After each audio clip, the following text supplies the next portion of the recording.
बंगाल में हिंदी नाटक की खास विशेषता कि जितने लोग हिंदी नाटक के क्षेत्र में आए वो केवल अपनी ऊर्जा से आए।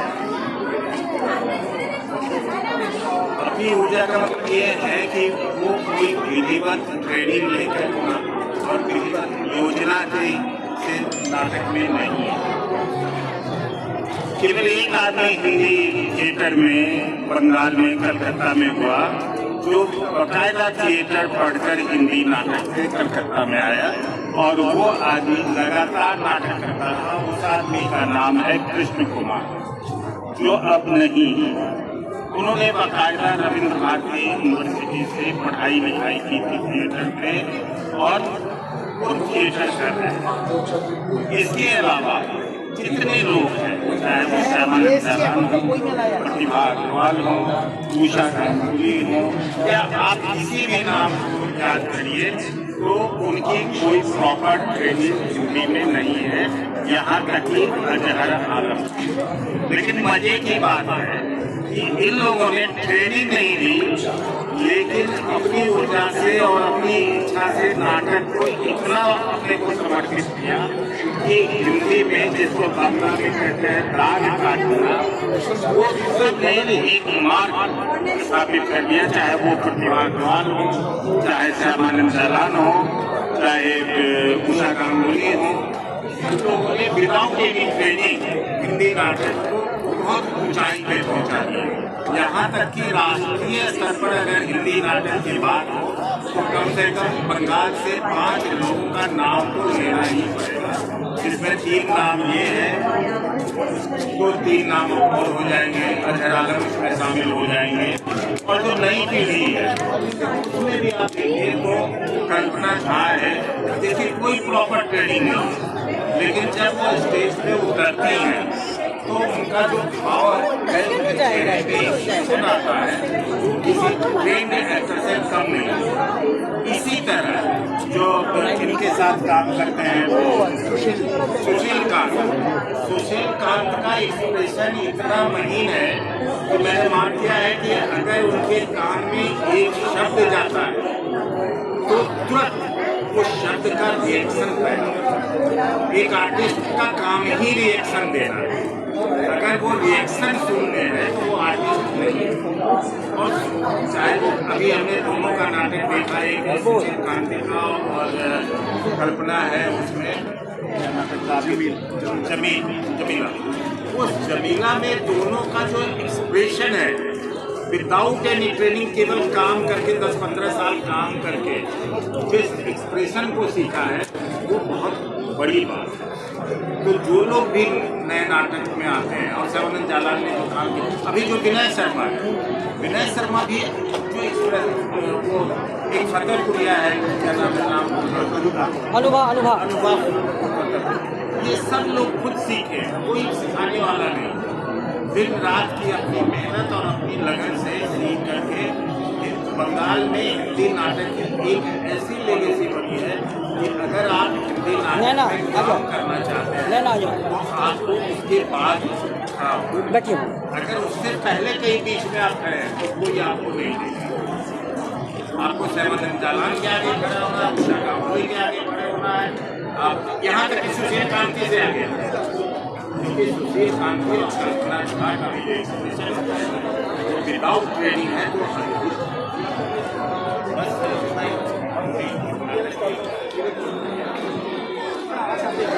बहुत शुक्रिया सर की हमेशा की तरह कम बोलते हैं और बहुत ठोस बोलते हैं। अब मैं महेश सर से आग्रह करूँगा कि वो अपनी बात रखें। सुन सके और बार-बार आपका नाम क्या है?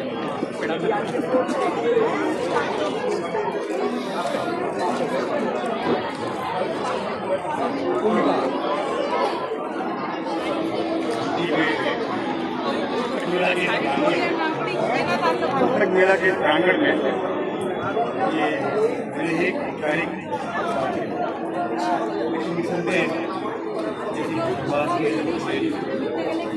थोड़ा माइक करीब लाइए, माइक करीब लाइए।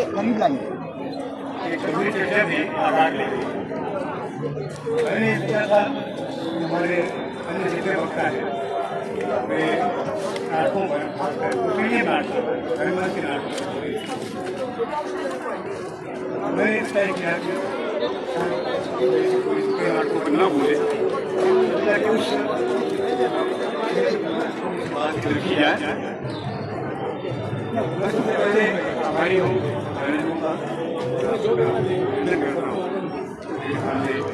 नई पीढ़ी के तालीम बेहतरीन नगरी बैठो एक दूसरे से सीखते भी। मेरा मानना है नाटकों रंगमंच के नाटकों नुक्कड़ नाटकों में कोई बंद नहीं है। हमारी पुरानी जो नाटक की परंपरा है हमारे देश में उसी का एक हिस्सा नुक्कड़ नाटक है। लेकिन उसके चरित्र में उसके शिल्प में उसके मंची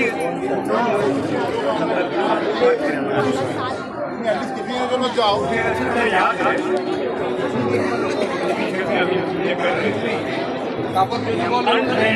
रंगकर्मी मुझे भी इसी तरह से मुझे के साथ ही समूह आती एक संस्था बनाई थी संवेद में पहली बार अभिनय करने का एक मौका दिया। उसके बाद ही कभी कभी करते हैं हम लोगों को रंग करने की झील में धक्का दे दिया। करना नहीं जानते हाथ में मारे हो हमारे साथ घूमने भी थे हम लोग बचे हुए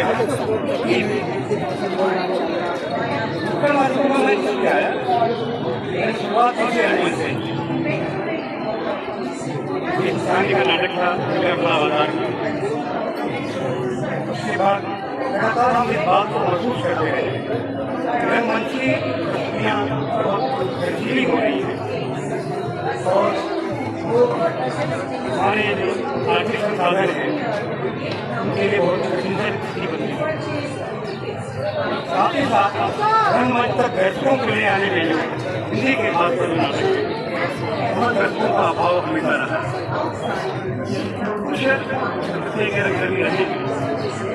हमले है लोगों ने नाटक के साथ साथ दर्शकों को बनाया। नाटक में दर्शकों नाटक में एक सुविधा है आपको दर्शक की चिंता नहीं करनी आप नहीं आपको किसी मंच की जरूरत नहीं। कहीं भी किसी भी नुक्कड़ पर किसी भी स्कूल पे किसी भी कारखाने के सामने किसी भी खलिहान के पास किसी भी आंदोलन के पास इसके लिए अर्थ नहीं निकाला जाना चाहिए। नुक्कड़ नाटक है व्याकरण नाटक व्याकरण का उपयोग जाहिर है नुक्कड़ नाटक हमारे सामाजिक और राजनीतिक आंदोलन के साथ जुड़ सकते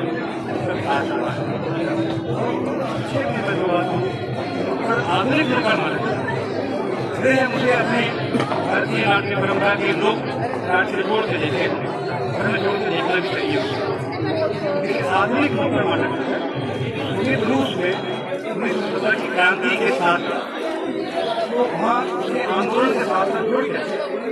सबसे पहले वहाँ उसी कवि मायाकोवस्की की बड़ी जिसकी दूसरे उन्होंने नुक्कड़ नाटक के रूप में कारखानों के सामने संघर्ष करने वाले जनता के सामने लगातार वे उस कविता का नाच करते रहे। इस तरह से यूरोप में भी फैला हमारे भारत में भी आजादी के ठीक पहले दूसरे दशक में शिक्षा का निर्माण आंदोलन के बाद का निर्माण हुआ। इस तरह से नाटक ले जाएंगे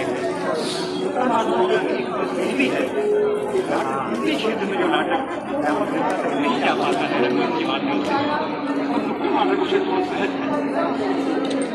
बाद में दशक में राजनीतिक परिस्थितियाँ बदलती हैं फिर होती है बड़ी समस्या के साथ सामने आती है।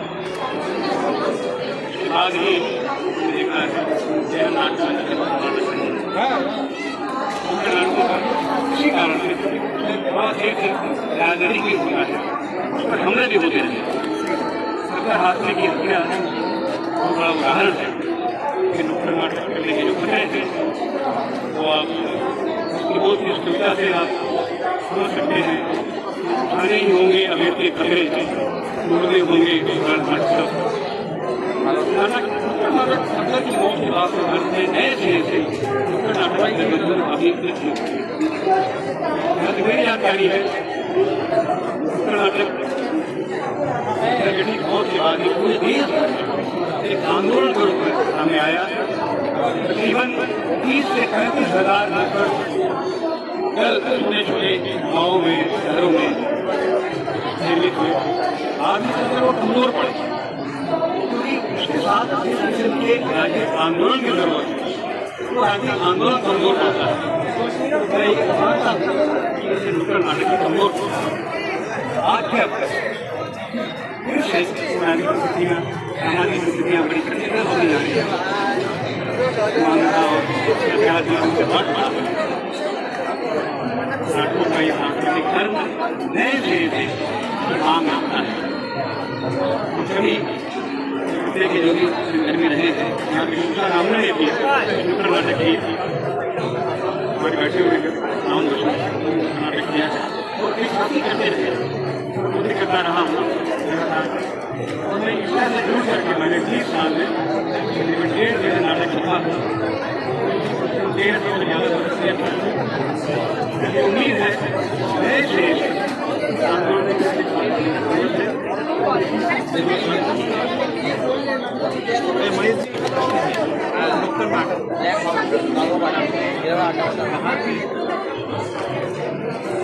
आपने कहा कि नुक्कड़ नाटक जो थे एक आंदोलन के तहत उस समय बड़ा हुआ पूरे भारतवर्ष में यहाँ के विश्व में। अभी जो समय है अभी जो एक यंग जनरेशन है हमारे साथ काम कर रही है ज़्यादातर यंग जनरेशन जो है वो नुक्कड़ में या खुले मैदान में काम करने में इंटरेस्टेड नहीं है। सारे लोगों को स्टेज चाहिए स्टेज लेना पड़ता है हाँ मंच लेना पड़ता है।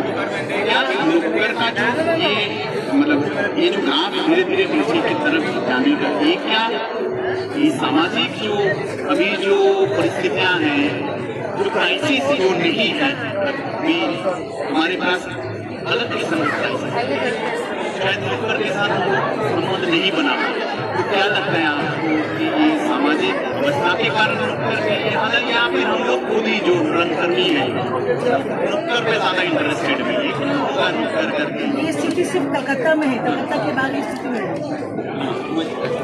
ये स्थिति क्षमा चाहती हूँ ये स्थिति आप कलकत्ता में देख रहे होंगे कलकत्ता के बाहरी स्थितियाँ नहीं है।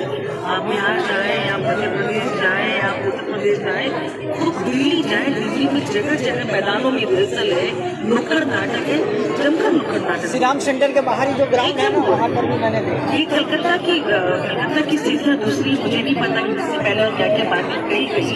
कलकत्ता के रंग की स्थिति दूसरी है। मैंने अपनी चर्चा में उल्लेख किया था मैंने कहा था अब नए सिरे से इसकी जरूरत हो रही है। है हमारे समाज का जो चरित्र होगा और ये वैज्ञानिक सत्य है कि हमारा सामाजिक अस्तित्व जो है सिर्फ परिवार के समाज के वर्ग से बिलोंग करते हैं वहाँ तय होता है। हमारा मध्य वर्ग का जो हिस्सा जो है जाहिर है कि वो निपुण आना नहीं चाहता। ये अनुभव मुझे भी हुआ। मैं जब रंगमंच पर था मुझे जितनी प्रशंसा मिलती थी सहयोग मिलता था मुझे अपने सहयोगियों से नुक्कड़ पर आने के बाद में एक तरफ से मुझे हिकारत की नजर से देखा जाता मैंने ये बर्दाश्त किया। वैसे भी हमारे समाज में नाटक करने वालों को ज़्यादा सम्मान नहीं मिलता। नुक्कड़ नाटक करने के साथ खतरे जुड़े हुए हैं उन खतरों को उठाने की जहाँ जब तक क्षमता नहीं पैदा होगी जाहिर है जब तक राजनीतिक आंदोलन अच्छे और सच्चे राजनीतिक आंदोलन नहीं आएंगे कर्नाटक सभा के दिन से नए सिरे से कठिन हो रहा है। हाँ, ये आपने अच्छा कहा पॉलिटिकल इशू पर राजनीतिक आंदोलन बाहर में तो राजनीति ऐसा नुक्कड़ नाटक का मतलब राजनीतिक नाटक नहीं है, नुक्कड़ नाटक सामाजिक नाटक है। मेरा मतलब उस प्रदेश से है जहाँ पर पॉलिटिकल है लेकिन पॉलिटिकल क्राइसिस क्या बंगाल में कम हो गए वो एजेंडा नाटक है। पॉलिटिकली भी है नुक्कड़ नाटक, तो बंगाल में पॉलिटिकल इश्यूज क्या कम हो अच्छा, बंगला में तो नुक्कड़ नाटक बहुत रहे हैं? बहुत कम है। पहले जितने बदलना उसके बाद जितने हुए बहुत कम है। मैं कह रहा हूँ बहुत ही कम है। मेरे पास पहले सूचनाएं गाँव आती रहती में इतने सारे होते थे, वो अभी खत्म ही हो गए। मेरे पास सूचनाएं आती है क्योंकि मैं बर्हान के रहने वाला हूँ, बीरभूम के रहने वाला हूँ, वहाँ पर जितने नुक्कड़ नाटक जो भी टीम करते थे वो सारे खत्म हो गए, एक दो बचे हुए हैं। पहले मतलब इलेक्शन के समय में ज्यादातर महापंचों में उनके एक टीम होता था, वो खत्म हो गए। नुक्कड़ में ही वो लोग काम करते थे ज्यादातर। हो गए, हमने भी बहुत और फिर सामाजिक जागरूकता को लेकर गांव-गांव में जाते थे, वो भी बहुत कुछ प्रोग्राम होते हैं समाज कल्याण दफ्तर का, उसका कुछ मिलता है तो लोग जाते हैं। वैसे उत्साही शायद बहुत कम हो गई। मैं बंगाल के सिनारियों से ही बता रहा हूँ आपको, बहुत कम हो गया। शायद वो मतलब पॉलिटिकल जो क्राइसिस है वो बंगाल में सब ठीक ही है, इसीलिए सॉरी। ये परिचर्चा शुरुआत हो चुकी है। परिचर्चा की शुरुआत ऑलरेडी हो चुकी है। इसे ही परिचर्चा इसी तरह की उम्मीद कर रहे थे, क्योंकि नुक्कड़ लेकर ज्यादा बात हम लोग करते भी बिल्कुल बिल्कुल। इसलिए बहुत खुशी हुई थी जब सर ने कहा था कि वो नुक्कड़ पे बात करेंगे, क्योंकि बहुत कम नुक्कड़ पे बात होती है नुक्कड़ नाटक में। इसी क्रम में मैं राकेश त्रिपाठी सर से कहूँगा कि कृपया वो इस बात पर अपनी कुछ विचार रखें। नमस्कार। सबसे पहले तो मैं खुशकिस्मत अपने आप को मानता हूँ कि आज बिना किसी पूर्व योजना के मैं यहाँ पर आ गया और इस परिचर्चा का हिस्सा बन गया और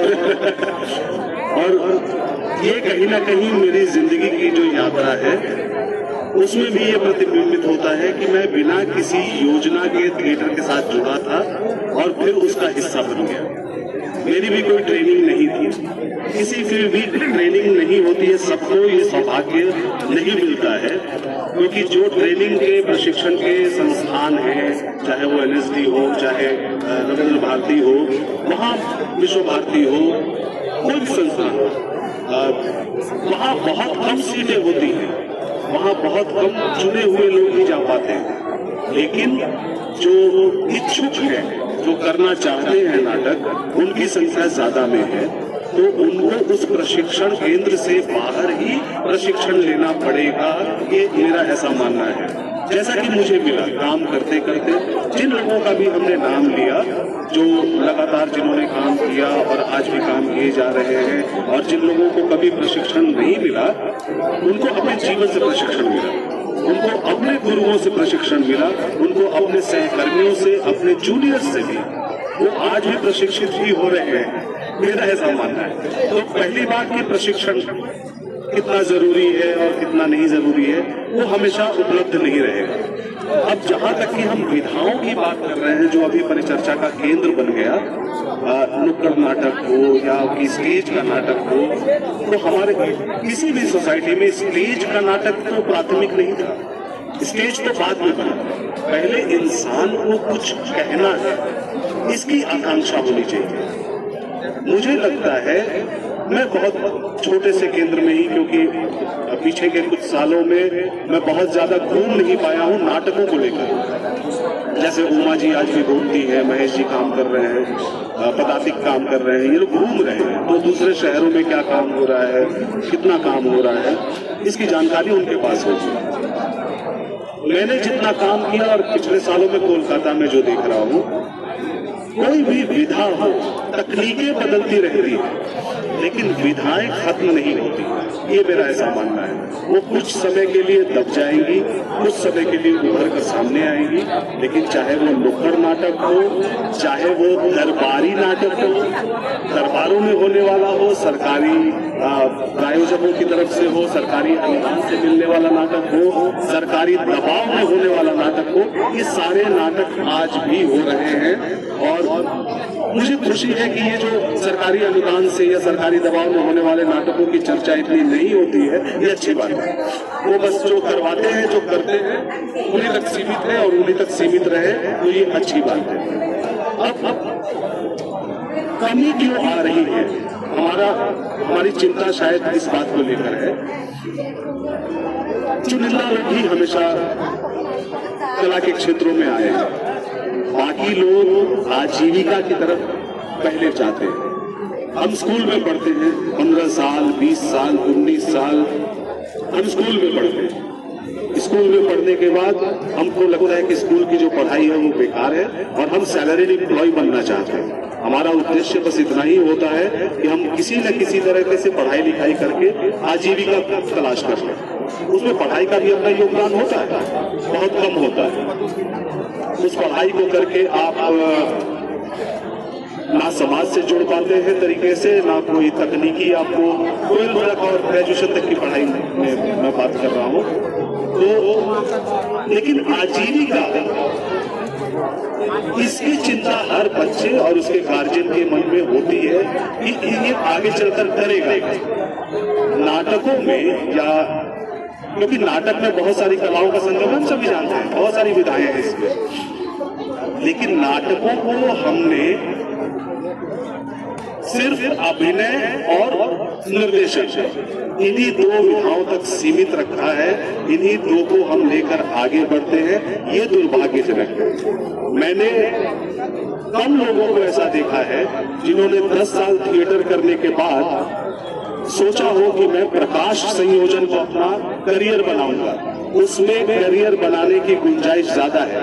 आप अभिनय करते रहिए, आप थोड़ी सी पूंजी इकट्ठा कीजिए और लाइटें खरीद लीजिए और दूसरे ग्रुप्स में जहां नाटक होते हैं आप लाइट सप्लाई कीजिए। लेकिन हम, क्योंकि उसमें भी है कल्पनाशीलता, लाइट प्रकाश संयोजन में भी बहुत है, आप सेट बनाने के काम में लग जाइए। लेकिन दुर्भाग्य की बात है कि लाइट करने वाले, सेट बनाने वाले ये सारे एलियंस हैं, ये दूसरे लोग हैं। इनकी विशेषज्ञता, इनकी विशेषता अलग है। ये अभिनय से नहीं जुड़ते हैं और अभिनय करने वाले इनसे नहीं जुड़ते हैं। लेकिन ये करियर बनाने का, आजीविका तलाश करने का एक अच्छा ऑप्शन हो सकता था, जिसमें अभिनेता जो है वो भागते नहीं और उससे नाटकों को भी बल मिलता है। मैंने बहुत वक्त, क्योंकि मैं आज पेशे से लेखक हूं और मेरे लेखन में मैं रचनात्मक भी लिखता हूं, लेकिन ज्यादा व्यवसायिक लेखन मेरा है। डॉक्यूमेंट्रीज के लिए, सरकारी कामों के लिए, बहुत सारे जो हमारे म्यूजियम्स हैं उनके लिए बहुत कुछ लिखता हूं मैं। उससे मेरा रोजगार होता है। तो अभिनय करते करते, नाटक करते करते क्या हमने अपने जूनियर्स को, हमारे साथ जो काम करते हैं उनको, क्या हमने लेखन की तरफ अग्रसर किया है? मुझे अच्छा लगता है, काम होता है, मैं ऐसा नहीं कह रहा हूँ। जैसे लिटिल थिएस्पियन की तरफ से ही वर्कशॉप्स का आयोजन होता है, उनको स्कॉलरशिप्स दी जाती है, लेखन की तरफ प्रोत्साहित किया जाता है, अच्छा काम भी हो रहा है। लेकिन हमारी जो चिंता का केंद्र है आज की और ज्यादा कैसे हो।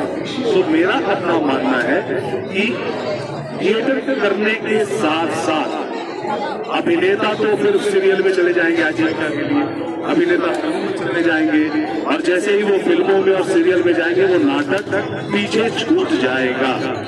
तो नाटक में रहते हुए, थिएटर में रहते हुए, चाहे वो नुक्कड़ नाटक हो, चाहे वो स्टेज का नाटक हो, चाहे वो आयोजित हो, जैसा भी नाटक हो, उसमें आजीविका की तलाश, आजीविका के विकल्पों को बढ़ाने की तरफ अगर और भी खोज की जाए और भी हम प्रयोग करें उसमें कि इसमें आजीविका को कैसे बढ़ाया जाए, तो मुझे लगता है उससे थिएटर को भी बल मिलेगा।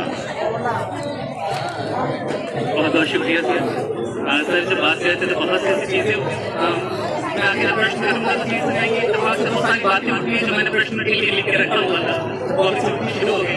और सर जब बात करते हैं अभिनेता स्टेज डिजाइनिंग वगैरह से नहीं जोड़ते हैं, तो मुझे आनंद सर याद आ गया कि उनकी नॉलेज इस बारे में बहुत अच्छी रही है, स्टेज क्रिएटिंग में उनकी उनसे बात हुई थी और अजहर सर का नाम लेना इसलिए जरूरी है कि वो कोई इंसान है जिनके बिना मेरी पीएचडी बहुत मुश्किल हो जाती है।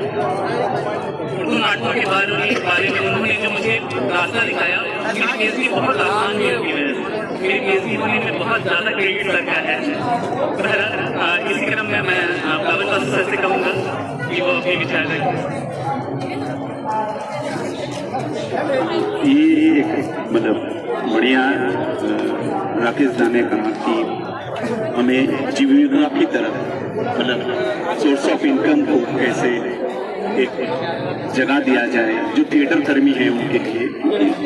सभी ग्रुप ग्रांट नहीं मिलता, सभी ग्रुपों के पास उतने पैसे नहीं है, लेकिन लोगों में इच्छा है कि वो लोग थिएटर को लेकर अपना पूरा जिंदगी बिताए। जैसे हम लोग पहले सोचते थे जब हम लोग इस विधा में आए कि थिएटर ही करेंगे, लेकिन बाद में दूसरी तरफ भागना पड़ा।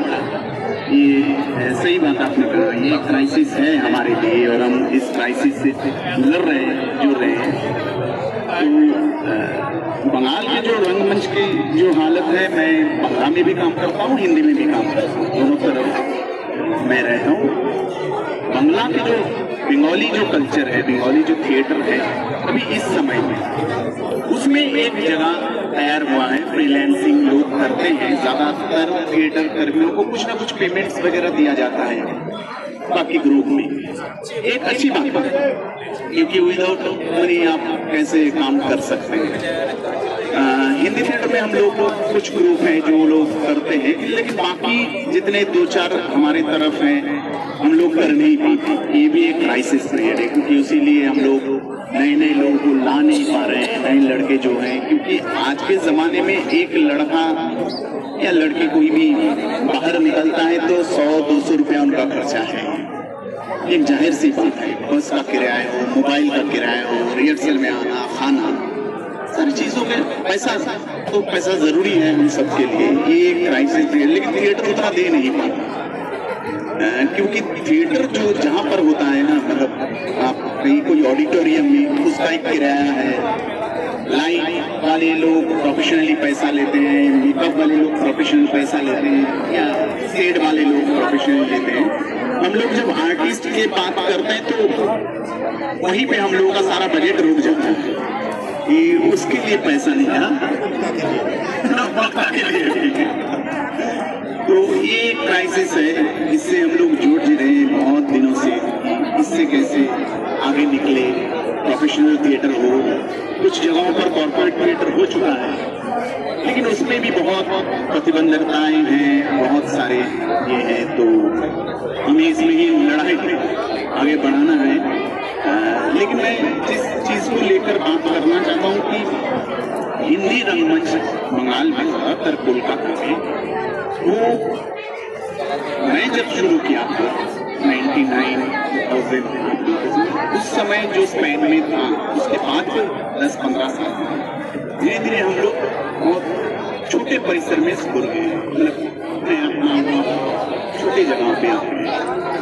हालांकि अभी इस 2-3 साल में देख रहे हैं कि बहुत सारे ग्रुप हिंदी थिएटर करने की कोशिश कर रहे हैं। जो बंगाली ग्रुप है वो भी हिंदी थिएटर और टाइम नहीं, मतलब एक प्रोडक्शन की, उसके बाद फिर बंगला का प्रोडक्शन में चले गए। जो लोग लगातार काम कर रहे हैं, जैसे उमा मैम है, अभी उमा मैम है, रंगकर्मी उधर है, हम लोग थोड़े बहुत काम करने की कोशिश करें। इसके बाहर 2-4 हैं, लेकिन उतने इफेक्टिवली काम हम लोग नहीं कर पा रहे हैं। हम लोग मैं तो ही इफेक्टिवली आगे बढ़ाने की कोशिश कर रहे हैं, लेकिन नहीं हो पा रहा है। आर्थिक कारण तो है, उसके बाद ये है मानसिकता, मतलब हम लोग किस तरीके से, किस रूप से और भी आगे जाए और भी लोगों को जुड़े। यहाँ पर हम लोगों का एक कमी है कि हम लोग ज्यादा लोगों के साथ जुड़ नहीं पा रहे। हम हिंदी थिएटर वाले ज्यादातर दर्शक हिंदी के दर्शक को ही टारगेट करते हैं कि हिंदी भाषी लोग ही आए, वो लोग भी बहुत कम है। बंगला भाषी जो ऑडियंस है, जो लोग बंगला थिएटर देखते हैं, उसको हम लोग बहुत कम टारगेट करते हैं। हालांकि वो लोग भी हिंदी थिएटर देखने आते हैं, पहले तो देखते ही थे, लेकिन अभी उनमें उतना उत्साह कम चुका है। मतलब ज्यादातर चाहे कि अकेडमी में करो या फिर गिरीश मंच में या मधुसूदन में, अपने ही दर्शक ज्यादा से ज्यादा आते हैं। यंग जनरेशन को भी हम लोग 20 से 30% तक हम लोग टारगेट कर पाते हैं। मतलब 100 लोगों में से 15 से 20 लोग यंग जनरेशन होते हैं, बाकी सब थिएटर देखने वाले हैं, बुजुर्ग लोग ही होते हैं। ज़्यादातर बाल पके हुए हैं वही लोग आते हैं थिएटर देखने। ये भी एक कमी है। हमें लगता है कि हम लोगों को और भी आगे बढ़कर सभी मिलकर कोशिश करके आगे बढ़ना चाहिए।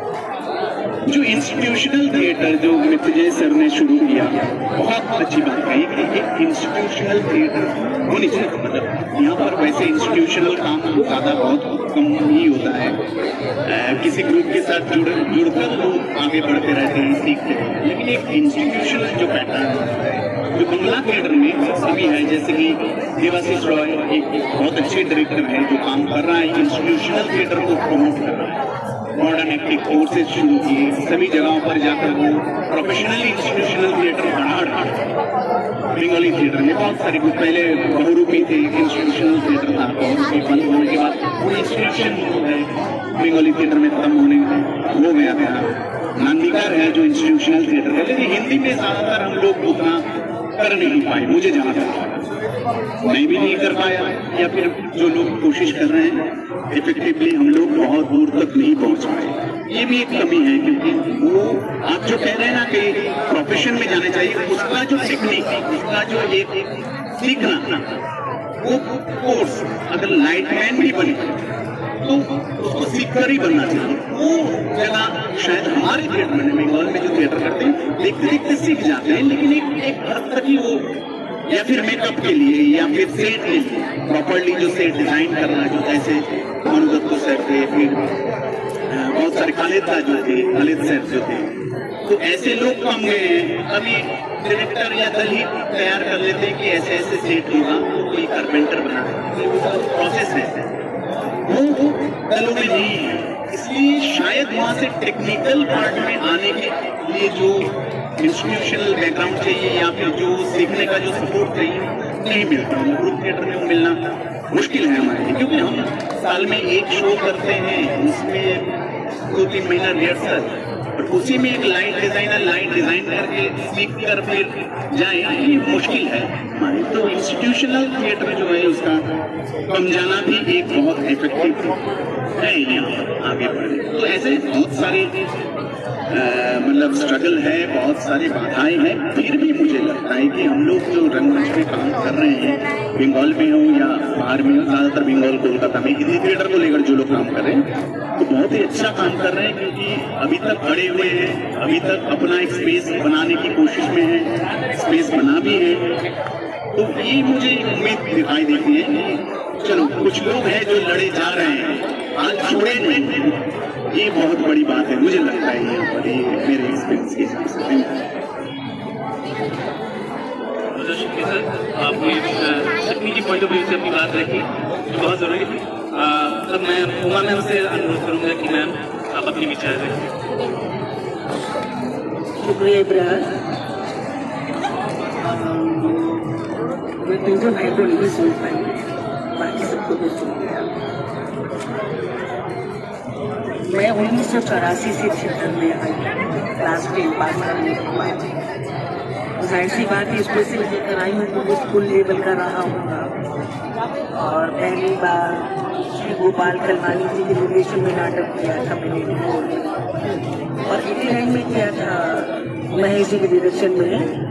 और इन्होंने मेरा अभिनय देखकर नाटक का नाम ही बदल दिया था, अपहरण भाईचारे का नाम बदल कर दिया अपहरण कौमी एकता का, और मुझे उसमें मुख्य किरदार बनाया। तो विद्यार्थी जीवन से ही थिएटर शायद वो मेरे अंदर था। कहानी सुनने की आदत थी।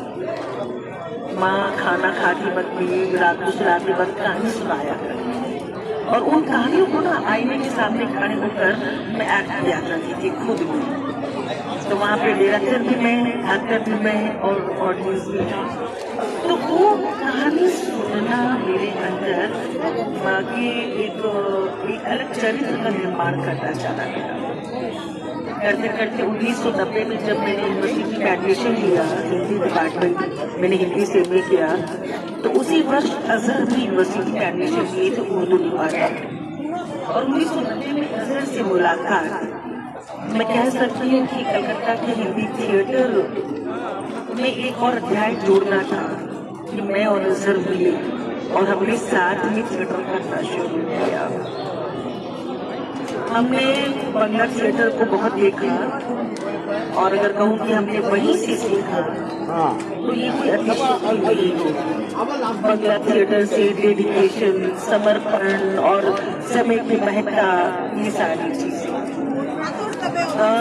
प्रोफेशनल ट्रेनिंग की बात मैं सुन रही थी तो ये बात सच है कि कलकत्ता की जितने भी नामी जो लगातार थिएटर करते आ रहे हैं, मुझे नहीं लगता कि किसी ने भी प्रॉपर कोई ट्रेनिंग दी है, चाहे वो ईश्वरी हो या श्यामानंद जालान हो या प्रतिभा दी हो। मतलब उन्होंने जितने लोगों ने भी किया थिएटर, आपने भी, मुझे नहीं लगता मैं इसे की कोई प्रोफेशनल ट्रेनिंग दी। राकेश भाई ने तो ट्रेनिंग दिया।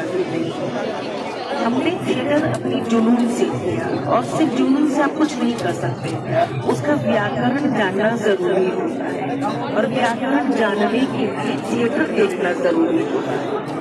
तो हमने थिएटर देखा, हम लगातार देखते रहे। आज हिंदी भाषी थिएटर नहीं देखते, इनकी सारी वजहों पर मैं अभी आऊंगी। तो हमने बहुत थिएटर देखा और थिएटर देखने से हमने मंच को सीखा, फिर अध्ययन अपना जरूरी होता है, हमने अध्ययन किया। अब आप ये बताइए, शंभुनाथ जी यहाँ बैठे हैं, यूनिवर्सिटी में हम मेरे प्रोफेसर भी रहे हैं।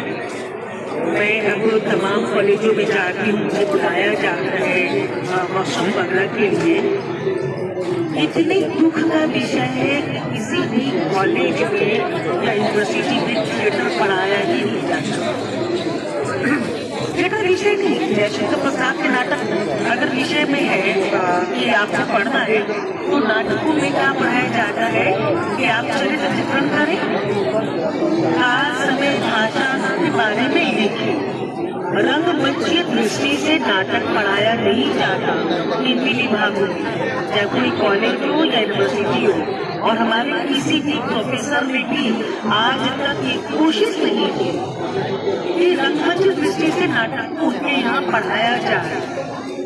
हमारे यहाँ चाहे कम ही थिएटर हो रहा हो, लेकिन हो रहा है और राष्ट्रीय और अंतर्राष्ट्रीय स्तर का थिएटर होता है। तो हमारे यहाँ के सारे प्रोफेसर हिंदी थिएटर से जागरूक है, परिचित है, लेकिन उसके बावजूद ये मेरे सवाल है, हो सकता हो कि खराब लगे, लेकिन कहीं पर भी नाटक को रंगमंची दृष्टि से नहीं पढ़ाया जाता। कोई भी डिपार्टमेंट रंगमंची व्यक्ति को नहीं बुलाता कि वो आकर वहाँ पर उसको नाटक को पढ़ाए, उनके जो सिलेबस में नाटक है उसको पढ़ाए। कि वो नाटक देखने के लिए अपने विभाग के बच्चों को भेजते तक मतलब कि उनके पास सूचना होती है कहाँ है शो, कब है शो। अगर हर कॉलेज ठान ले कि वो अपने 10 विद्यार्थियों को नाटक देखने भेजेगा तो क्या नाटक के दर्शक नहीं होंगे। लेकिन हमारे कलकत्ता में हम रंगमंच पर चाहे जितनी बात कर रहे हैं, लेकिन इन विषयों को हर कोई नजरअंदाज करता है। हमारे यहाँ आप कहते प्रोफेशनली काम कैसे हो, लाइट वाले को आप अपने बच्चों को लाइट कैसे सिखाएंगे जब आपके नाटक की टिकट ही कोई नहीं खरीदता। हर कोई चाहता कि उसको पास मिले। हिंदी का दर्शक एक तो उनको 50 बार बुलाओ, बार बार मैसेज भेजो, सबकी परेशानियां होती है। आज नहीं आ पाएंगे, आज ये परेशानी, कल वो परेशानी, या फिर अमुक का नाटक देखने नहीं जाना, पता नहीं अमुक अपने आप को क्या समझता है। अंदर में रंजिश भी सब लोग लेके बैठते हैं। ये मैं कलकत्ता के हिंदी रंगमंच को खोल के रख रही हूँ। मेरे पिछले 40 वर्षों का अनुभव है। मैंने और अजहर ने बहुत खटनी की, मजदूर की तरह हम आज भी काम कर रहे हैं। आज भी मैं पूरे साल अपनी कमाई को जोड़ती हूँ थिएटर के लिए। मेरे पास अजहर की भी पेंशन का जो पैसा आता वो आधा पैसा मेरे थिएटर में जाता। मैंने अपना घर नहीं बनाया, मैंने अपने बच्चों के लिए कुछ नहीं जोड़ा। तो ये जुनून तो अपनी जगह है, लेकिन कलकत्ता में से जुनून से काम कैसे हो, लोगों का साथ नहीं है। यहाँ नाटक लिखे जा रहे हैं, उन नाटकों पे कोई परिचर्चा नहीं, अरे नाटक अच्छा, मैं नहीं बोलूँ कि अच्छे नाटक, कलकत्ता के नाटककारों ने मान लिया अच्छे नाटक नहीं, लेकिन आप उस अच्छा नाटक नहीं लिखा इस निष्कर्ष पर कब पहुंचे बिना किसी परिचर्चा के? आप नाटककार को आप नहीं बुलाते हैं, आप नाटक की किताब अपने कक्षा में आप नहीं रखते हैं विषय पढ़ने के लिए, तो आप कहाँ पे ये तय कर पाते हैं कि हमने नाटक अच्छा नहीं लिखा या पुस्तक या नाटक नहीं? कलकत्ता में ये नहीं होता है, जबकि कलकत्ता के बाद तो तमाम थिएटर की दुनिया से मेरी रोज की चर्चा है, रोज की बातचीत है, चाहे वो बिहार हो, उत्तर प्रदेश हो, मध्य प्रदेश हो, हर जगह मेरी बात होती है, वहाँ चर्चा होती है, लोग एक दूसरे का नाटक देखने जाते हैं और नुक्कड़ नाटक खुलकर होते हैं, नुक्कड़ नाटक भी लोग देखने जाते हैं, पता होगा। अब यहाँ पर जब आप टिकट की नहीं बिक रही होगी तो आप अभी नहीं तो वो बंगला में आपको कुछ न कुछ पैसे मिलते हैं, क्योंकि बंगला में नाटकों की टिकट बिक्री होती है, हिंदी में नहीं होती। मैं 30 लिटिल फेसबुक को 31 वर्ष पूरे हो गए और मेरी थिएटर की यात्रा के 42 साल पूरे हो गए। मैंने नहीं देखा, मेरे यहाँ नाटक की टिकट का 25% टिकट बिक्री होती है, 75% लोगों को मुझे बुलाना होता है, लोग चाहे जितनी चर्चा कर लोग टिकट नहीं खरीदते।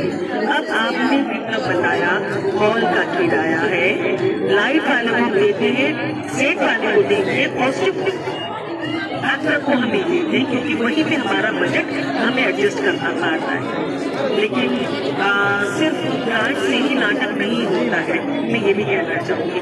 ठीक है, मुझे ग्रांट मिलती है, लेकिन उस ग्रांट के बल मुझे 365 दिन नाटक नहीं कर सकती।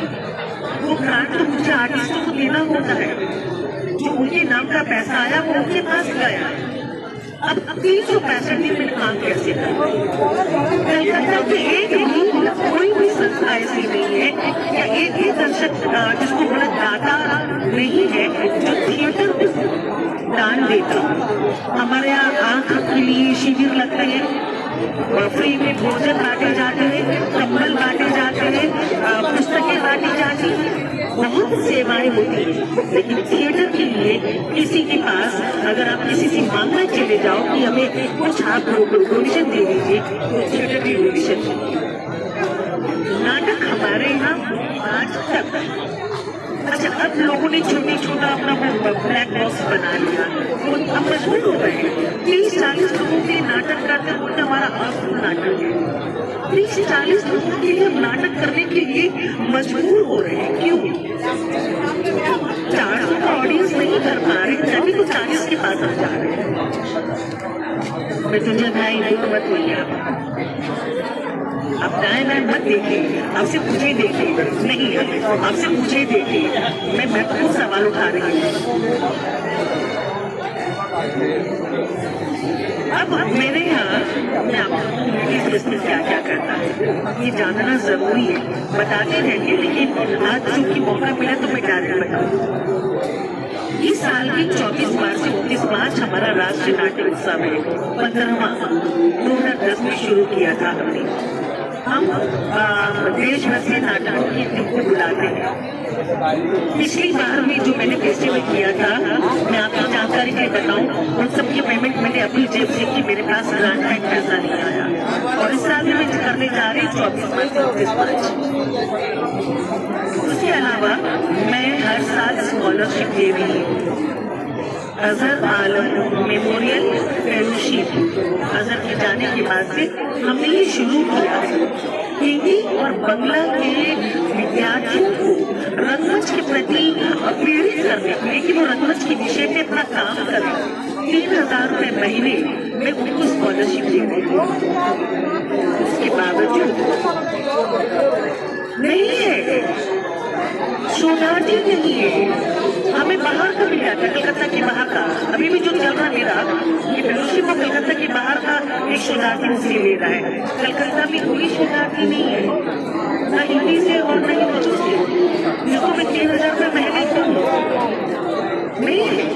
आप बताइए, हम ड्रामा प्रतियोगिता, नाट्य प्रतियोगिता की शुरुआत की, नई पीढ़ी को सामने लाए, उनको सारी सुविधाएं हम स्टेज दे रहे हैं, हम उनको जश्न अजहर में स्टेज दे रहे ऑडियंस से, लेकिन इस ड्रामा कॉम्पिटिशन में नीति को 2 महीने से मेरी पब्लिसिटी चल रही है, सिर्फ गोरखपुर की टीम ने अभी तक नाम रजिस्टर कराया है। कलकत्ता की कोई टीम नहीं है क्यों नहीं मुझे नहीं पता, ये देखना मेरा काम नहीं, मेरा काम है काम करना, मैं काम कर रही हूँ। तो कहीं तो कुछ है, वो उल्टा गया कुछ तो है, तो कहीं तो कुछ है जो एक काम कर रही है, अब चाहे वो कोई सा भी था, कोई फर्क नहीं पड़ता। मैं 3 महीने का सर्टिफिकेट कोर्स प्रोफेशनली इंस्टीट्यूशनल के हिसाब से चला गया। 3 महीने का काम यानी कविता और कहानी को अभिनय के साथ पढ़ने का तरीका सिखाती हूँ। 15 क्लासेस लेती हूँ मैं, उनको सिखाती हूँ। क्लास 12 है लेकिन मैं 15 क्लास लेती हूँ, 3 क्लास और ज्यादा लेती हूँ।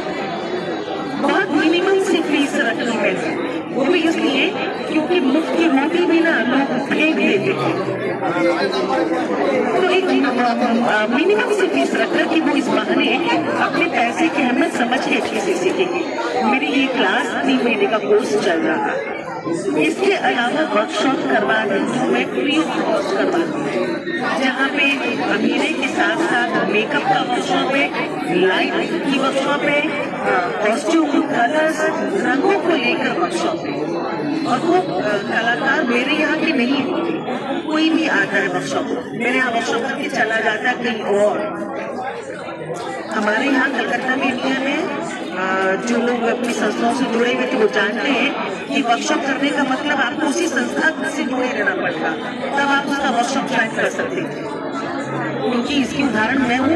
एक बार जब मैं कॉलेज में थी तो मैंने फोन किया था कि मैं ये वर्कशॉप करना चाहती हूँ, तो मुझसे कहा गया था ये वर्कशॉप वही कर सकता है जो इस संस्था से जुड़ेगा। लेकिन मेरे यहाँ ये नहीं है, आप आइए सीखिए, जहाँ जाना है जाइए। मैं हर महीने रंग अड्डा का आयोजन करती हूँ, आप में से कई लोग इसके भागीदार बने हैं। रंग अड्डा में मैं यहाँ के बच्चों को, कलाकारों को नाटक पढ़ना सिखा रही हूँ। मतलब कि वो नाटककारों को, निर्देशकों को, अभिनेताओं को और नाटकों को पढ़ रहे हैं। हर महीने 4 से 5 लोगों पर अध्ययन कर रहे हैं। एक तरह से रिसर्च है, आर्टिकल लिख रहे हैं, उनके आर्टिकल हिंदुस्तान के दूसरी पत्रिकाओं में छप रहे हैं। रंगस पत्रिका के अलावा दूसरी पत्रिकाओं में वो बच्चे छप रहे हैं। यानी हमारे यहाँ नाटक पढ़ने की भी परंपरा नहीं, हमारे यहाँ ये संस्कार नहीं है, हम नाटक ही नहीं पढ़ते। अभिनेता आते हैं बस उसी नाटक को पढ़ेंगे, दूसरे नाटक नहीं होता। तो नाटक पढ़ना जरूरी होता है। अब मेरे कलाकार हर महीने 4 नाटक पढ़ रहे हैं, तो कहीं कुछ तो सीख रहे हैं। वो नाटककारों के बारे में पढ़ रहे हैं, निर्देशकों के बारे में पढ़ रहे हैं, आर्टिकल लिख रहे हैं, तो कहीं तो कुछ। मेरा नाट्य संस्था नाटक करने की संस्था है, लेकिन एक इंस्टीट्यूशन के हिसाब से मैं पिछले 21 वर्षों से काम कर रही हूँ। तो नेटिव की जरूरी नहीं है कि नेटिव में ही जो जुड़ा रहेगा वही काम करे। यहाँ पे सभी आते हैं, काम करते हैं, और दूसरी जगहों पे जहाँ उन्हें पैसे काम करनी होती वहाँ जाते हैं, क्योंकि अब पैसा कहाँ से देंगे। आप टिकट खरीदेंगे तभी हम आपको पैसे दे पाएंगे। आप टिकट नहीं खरीदते हैं और आप कहते हैं कि हमारे प्रोफेशनल नहीं बना, आप टिकट तो खरीदें। अभी 24 मार्च से 29 मार्च नाट्य उत्सव है, आप 6 दिन की भागीदारी निभाएं, टिकट खुद भी खरीदें, उन टिकटों को बिक्री करें, संस्थाओं में दें। आप आए, बाहर के लोग आएंगे, उनको देखने के लिए आए, लेकिन आप ये नहीं करेंगे, मुझे भी पता है। ये मेरा उमा का युग है, उमा का सब्जेक्ट ठीक है, उमा का युग है। हर व्यक्ति के अपने अपने पर्वत हैं, हम अपने अपने पर्वतों पर ही चढ़ रहे हैं और अपने आप को पर्वतारोही कह रहे हैं। तो कोई पर्वतारोही है, लेकिन उसके बावजूद मैं हमेशा, मैं और अजहर हमेशा इस भाव को लेकर चलते आए हैं कि हम तो थिएटर के अलावा कुछ और नहीं कर सकते। वो हमारे खून में है, हमें तो थिएटर फरमाए, हम करते रहेंगे, हम आओ ना आओ, हमारी तो मजबूरी थी। लेकिन ये अच्छी बात है कि आप लोगों से साझा करके अच्छा लगा। जानते हैं कि दो बच्चे जो यहाँ खड़े हैं, मेरी बेटी और मेरा दामाद, इन लोगों ने थिएटर में ही अपने आप को वो आगे लेकर आए हैं। तो कम से कम मुझे इस बात की उम्मीद है कि अजहर के इस दुनिया से कुछ करने के बाद मैंने संभाल के रखा, मेरे कुछ करने के बाद ये दोनों से संभाल के, यानी एक विरासत, एक पीढ़ी तैयार हो चुकी है। कलकत्ता में हिंदी थिएटर करना बहुत मुश्किल, बंगला भाषी हिंदी थिएटर नहीं देखना चाहता।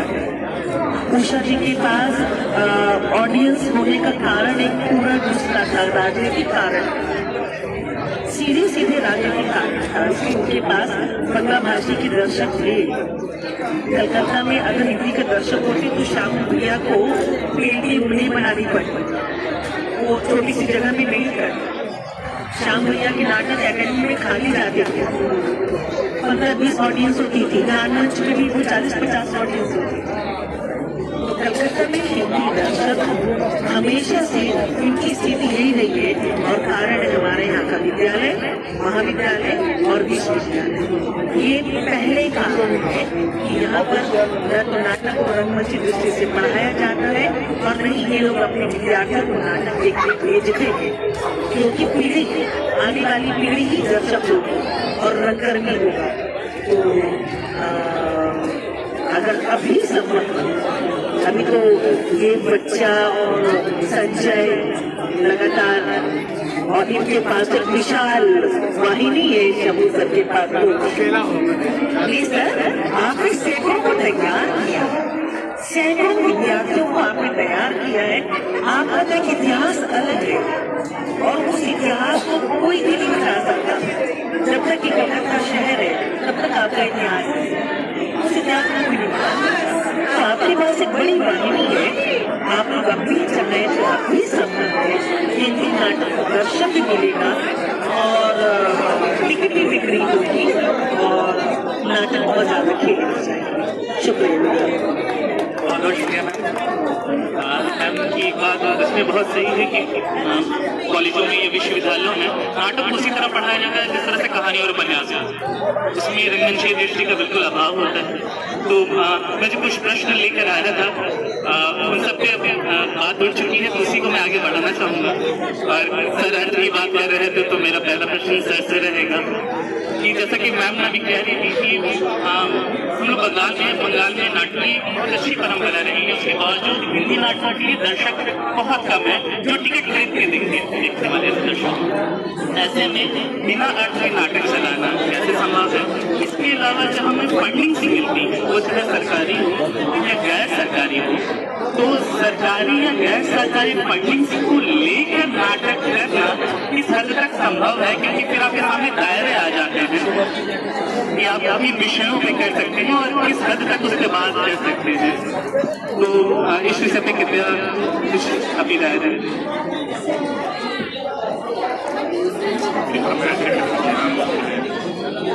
हम यहाँ बैठे हैं, चाय पिएंगे, फिर पैसे लगेंगे, तो हम बोल रहे हैं वो मुफ्त में। लेकिन नाटक ये पैसा जितना जरूरी है किसी भी काम के लिए, लेकिन केवल पैसा होने से नाटक नहीं। जैसे खिचड़ी जो है, नाटक करना असल में खिचड़ी बनाना है।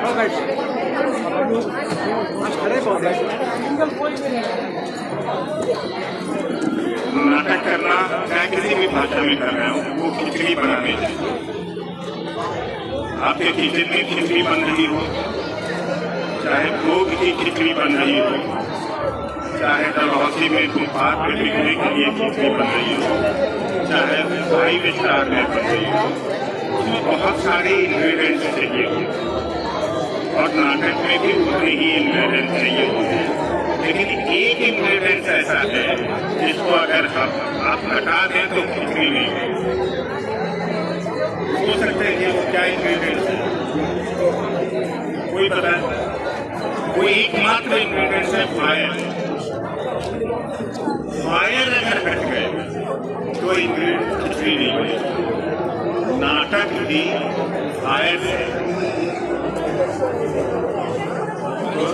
जो नुक्कड़ नाटक हो, चाहे श्यामा का नाटक हो, चाहे उससे उनके भीतर एक फायर था, चाहे का हो, अजहर का, वो कहीं एक फायर था जिस फायर की वजह से खिचड़ी बनी। और जो फायर जितनी तेज थी, दर्शक भी उतनी तेजी से खिचड़ी की दुकान में ग्राहक आए। लेकिन जब फायर में कमी हुई, और इस वक्त पूरी सोसाइटी में फायर नहीं है, केवल कहीं भी फायर सोसाइटी में, इसीलिए नाटक नहीं, चाहे वो घर पे नाटक नहीं है, स्टेज पे नाटक नहीं है। अब जो इस वक्त जो नाटक है वो निजी ऊर्जा से बच रही है, और जो लोगों ने प्रचार रखा है उनको सैल्यूट बनता है, उनको सैल्यूट बनता है, चाहे राकेश हो, चाहे ये सब लोग बचा के रखिए, ताकि कभी समाज में फायर पैदा होकर चीजें एकदम आकाश में। राकेश सर, आपने जिक्र किया था ऑन डिमांड नाटकों का जो डिमांड भी की जाती है कहीं से, तो उसके संबंध में मैं आपसे कुछ राय जानना चाहूँगा, क्योंकि ऑन डिमांड नाटक में बहुत सी लिमिटेशन आ जाते हैं कि उनको पर्टिकुलर तरह का नाटक नहीं होता जो मनोरंजन प्रधान हो, हास्यास्पद हो, विषय से हटकर हो। पर ऑन डिमांड नाटक भी बहुत ज़्यादा बढ़ रहा है, क्योंकि संस्थाओं में तरह तरह की फंडिंग्स आ रही है, जिसका इस्तेमाल वो दिखाने के लिए कि हमारे यहाँ भी नाटक होता है और नाटक बुलाते हैं। और बहुत से ऐसे नाटक है, हम भी उसमें शामिल हैं, जो वो नाटक करने जाते हैं, क्योंकि जिन बच्चों को, जो यूनिवर्सिटी के बच्चे, कॉलेज के बच्चे, जिन्हें हम नाटकों से जोड़ना चाहते हैं, बिना नाटक वो क्यों जोड़ेंगे? हमने अगर शुरुआती दौर के अंदर रंगमंच के प्रति प्रेम जगा दी तो फिर उनमें वो आग जल सकती है, अदरवाइज तो नहीं चलेगी। तो हमें उस नाटक में जाना नहीं पड़ पाता, जिससे उन्हें कुछ पैसे मिल सके। तो इस बारे में क्या बता थोड़ा सा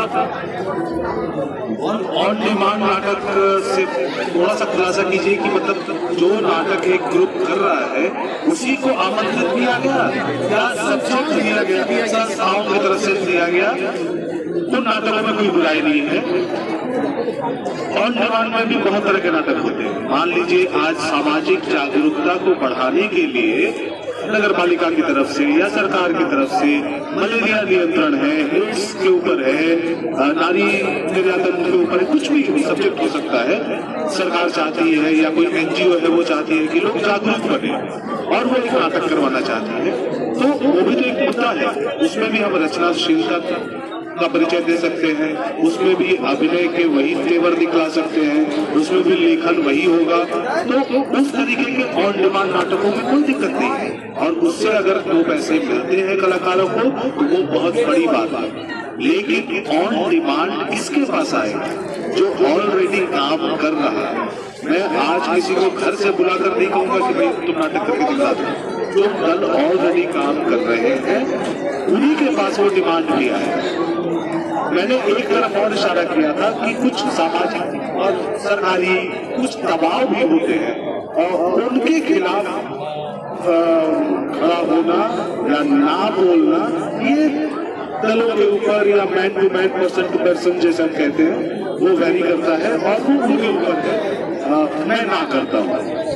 सरकारी दबावों में काम करना या उसमें एक लाइन ये हो, जैसे पिछले साल एक इस तरह का वाकया हुआ था कि हर दल के पास एक निर्देश आया था केंद्र सरकार की तरफ से कि इस तरह का एक नाटक किया जाए, ठीक है। तो उसके खिलाफ खड़ा होना या बोल सकना, ये भी कलाकारों का धर्म होता है कि वो ना कह सके और किसी बात का विरोध कर सके, क्योंकि नाटकों का एक स्वर तो प्रतिवाद का भी है। सिर्फ मनोरंजन करना और सिर्फ हंसी मजाक के लिए कॉमेडी के नाटक कर देना वो ठीक है, कला के लिए कला हो सकती है, उसमें भी बुराई नहीं है। लेकिन आप सामग्रिकता में देखिए, अगर मैंने जीवन में 50 नाटक किए, 10 नाटक किए, उसमें से एक कॉमेडी नाटक भी मैंने किया, ठीक है। लेकिन उस टोटलिटी में अगर आप देखते हैं कि उसमें प्रतिवाद का स्वर है कि नहीं है, तो वो प्रतिवाद का तो स्वर चाहिए। और डिमांड तो लोग आपसे बहुत कुछ करेंगे। आप सड़क पर निकल जाएंगे तो हर आदमी आज डिमांड नहीं करता है, ठीक है, कोई आपको कहेगा दाएं चलिए बाएं चलिए, इस शब्द के ऊपर आप गौर करिएगा। कुछ दाएं और कुछ बाएं चलने के लिए कहेंगे, लेकिन आपको अपना रास्ता तो खुद अख्तियार करना है। तो सर इस लेफ्ट राइट से संभल कर ही चलना पड़ेगा। मेरा अगला प्रश्न बिलावल सर से है, क्योंकि आपका संबंध बांग्ला नाटकों से भी है, हिंदी नाटकों से भी है, और बंगाल में निसंदेह बंगाल नाटकों की परंपरा बहुत समृद्ध है और हिंदी नाटकों से बहुत कुछ सीखा है और सीख रहे हैं। बांग्ला नाटकों का प्रभाव हिंदी पर तो देखने को मिलता है। क्या हिंदी नाटकों ने बंगाल में कुछ बांग्ला नाटकों के प्रभाव डाला है, कुछ फर्क दिखाई पड़ता है? फिलहाल तो उतना नहीं। एनएसडी ने प्रभाव डाला, एनएसडी ने अपना प्रभाव डाला है बांग्ला नाटक। एनएसडी ने प्रभाव डाला है, मैं उसी पे आना था। फिलहाल तो जो हिंदी नाटक हम लोग करते हैं, हाँ बंगाली दर्शक वो देखने आते हैं बहुत सारे, लेकिन वो निजी स्तर पर, मेरे पहचान वाले आपके पहचान वाले, जो मास पीपल है वो उतना नहीं आते हिंदी थिएटर के क्षेत्र में, वो चाहे जहाँ पर भी। देखिए इसके लिए सिर्फ दलों को काम करना जरूरी नहीं है। दल हिसाब से तो उमा मैम काम कर रही है, हम लोग काम कर रहे हैं, या फिर रंगकर्मी या बहुत सारे दल काम कर रहे हैं, कोशिश कर रहे हैं, लेकिन वहाँ के जो स्टेट एडमिनिस्ट्रेशन है उनको भी आगे बढ़ना चाहिए। जैसे कि हम उदाहरण दे सकते हैं, हमारे यहाँ पर एक नाट्य अकेडमी है, तो साल भर में एक नाट्य फेस्टिवल करते हैं। तो कई साल मुझे उन्हें समझाने में चला गया कि मैं हिंदी नाटक करता हूँ। वो लोग तो वहाँ के सचिव थे, देवीदास का जो थे, उन्होंने हमको बताया ये तो बांग्ला नाटक मेला है, तुम हिंदी नाटक क्यों कर रहे थे? हिंदी नाटक यहाँ पर अलाउड नहीं है, इतना तक कह दिए। फिर लड़ाई झगड़ा करके उनको समझाया गया कि बंगाल में जो लोग नाटक है तो संथाली नाटक हो सकता है, वो कोई भी मतलब लैंग्वेज के हो सकते हैं। वो लोग यहाँ पर तो गुजराती थिएटर से लेकर पारसी सब कुछ होता है, तो बंगाल के धरोहर पर हो रहे हैं तो नाट्य अकेडमी उनको उत्साहित करना चाहिए, लेकिन उनके कुछ सुझाव अलग थे, फिर वो लोग समझे।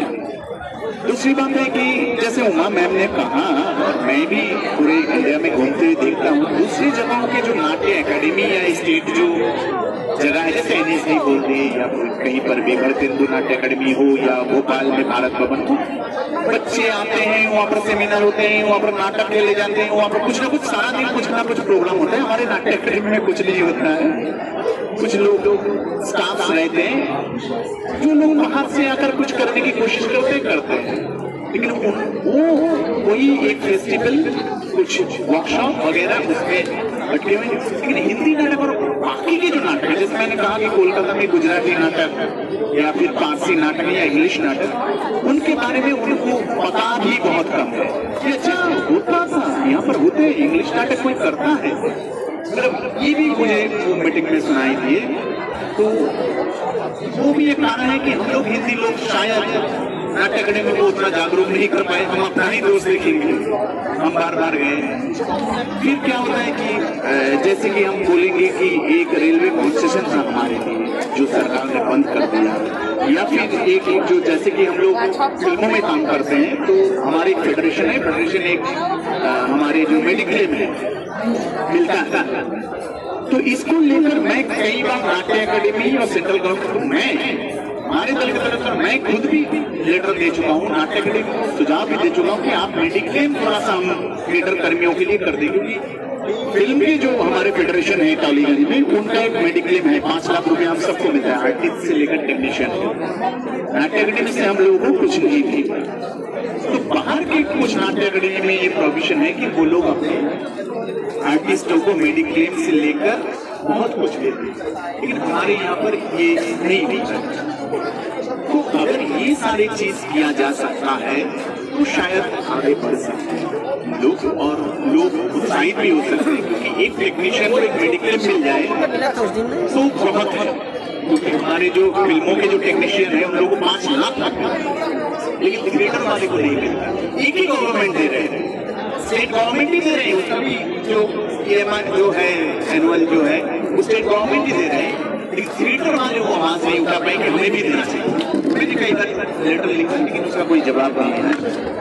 तो यहाँ पर हम लोग पीछे जा रहे हैं। कुछ कुछ स्टेट में दिया जा रहा है, लेकिन हमारे यहाँ पर नहीं दिया जा रहा है। और बंगला जो थिएटर वाले हैं वो लोग बहुत इकट्ठे हैं, यूनाइटेड है, अपने में पॉलिटिकल और बहुत कुछ चीजों के लिए अनबन है, लेकिन अपने मुद्दों को लेकर वो लोग इकट्ठे हैं। हम लोग हिंदी वाले उतना इकट्ठे नहीं है, ये जाहिर सी बात है। हमारे ऑडियंस रैंकिंग भी नहीं, जैसे उमा जी ने कहा, आज बंगाल में थिएटर करते हैं उनको ऑडियंस रैंकिंग वो लोग हाउसफुल कर देते हैं, नौकरी कर सकते हैं, नए लोग भी करते हैं। हम लोग उतना रिस्क नहीं ले पाते, हम लोग नहीं कह सकते कि मेरा हाउसफुल होगा, क्योंकि वही बात है, हम लोग ऑडियंस नहीं आते हमारे यहाँ, आते नहीं तो पास से बांधते हैं, पास एक पास होता था मेरे साथ, जो आदमी आ रहे थे पास दे दो, तो वो हम लोग पास संस्कृति से जूझ रहे हैं, तो वो भी एक कारण है कि हम लोग उतना इफेक्ट नहीं था। बहुत बहुत शुक्रिया। तो आपने कहा कि बांग्ला थिएटर थोड़ा यूनाइटेड है, हिंदी में आपने भी उसका जिक्र किया कि जब ये नाटक करिए तो आपके हिंदी वाले ही नहीं आ रहे हैं, क्योंकि वहाँ वो एक तरह की कमी दिखाई दे रही है। बिल्कुल, हम बाहरी लोगों को कैसे कहें? एकदम। मेरा अगला प्रश्न मैम से है, चूंकि लिटिल हेस्टन के बारे में मैं जब बहुत जगह पढ़ा लिखा था कि नाटक की कहाँ मंच करता है, गलियारा मंच है, यूनाइटेड मंच है, आपने बाल नाटकों के ऊपर बहुत से काम किए हैं। तो फिलहाल बंगाल में बाल नाटकों की क्या दशा दिशा है, कौन कोई क्या काम हो रहे हैं, ऐसे महत्वपूर्ण नहीं हो रहे, तो क्या बताए, क्योंकि बाल नाटक बहुत जरूरी है। दरअसल पहले सामान्य रूप से जो रंगकर्म चल रहा है वही ठीक से चली जाए, तब तो बाल रंगमंच हो। स्कूलों में एक लाइन सबका एक लाइन हमारा पढ़ाई का जो सिस्टम है वही ऐसा बना हुआ है कि उनके ये क्लब तो हैं जो सप्ताह में एक दिन चलते हैं और जहाँ पे रंगमंच वगैरह पे क्लासेस होती हैं। और जैसा कि बता रहा था, मैंने हर मंच से और हर जगह जहाँ जहाँ मुस्लिम होता था बार बार ये डिमांड हमारी होती थी कि अभी चूंकि आप कॉलेज में तो आपने देखा कि सेकेंड सेमेस्टर और फर्स्ट सेमेस्टर के लिए रंगमंच एक विषय के तौर पे आ गया कि कम से कम 60 घंटे का उनको वो करना है क्लास करने में। तो ये लंबी लड़ाई हमने लड़ी, जो ये हो रहा है। तो उसी तरह से मुझे लगता है कि स्कूलों में जब मैं पहले में जाया करती थी जज के तौर पर, मैंने बंद कर दिया।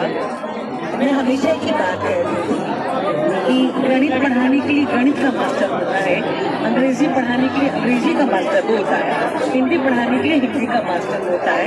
तो ये स्कूल कॉलेज में नाटक होकर नाटक कराने के कम से कम कोई नाटक वाला होना चाहिए, रंगकर्मी होना चाहिए। आप हिंदी के मास्टर से नाटक करवा लेते हैं या आप इंग्लिश टीचर से नाटक करवा ले रहे हैं स्कूल के बच्चों का वो समय बर्बाद कर देते हैं। अब वो बच्चे के पेरेंट्स जब आते हैं एनुअल देखने में, वो नाटक देखने आते हैं, तो रामू आया शामू गया, बस इसी तरह का नाटक वो देख पाते हैं।